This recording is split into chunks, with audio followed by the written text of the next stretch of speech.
सौराष्ट्रसुन्दरं सौमनाथेश्वरं श्रीशैलमन्दिरं श्रीमल्लिकार्जुनम् उज्जयिनीपुरमहाकाळेश्वरं वैद्यनाथेश्वरं महाभीमेश्वरम् अमरलिङ्गेश्वरं धामलिङ्गेश्वरं काशीविश्वेश्वरं परं कृष्णेश्वरं त्र्यम्बकादेश्वरं नागलिङ्गेश्वरं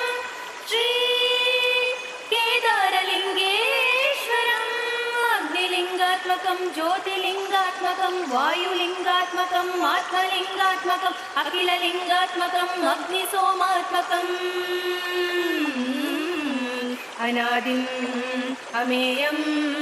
अजेयम् अचिन्त्यम् अमोघम् अपूर्वम् अनन्तम् अखण्डम्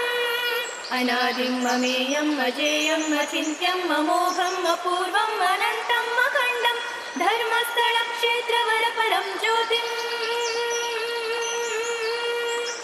धर्मस्थलक्षेत्रवरपरं ज्योतिम्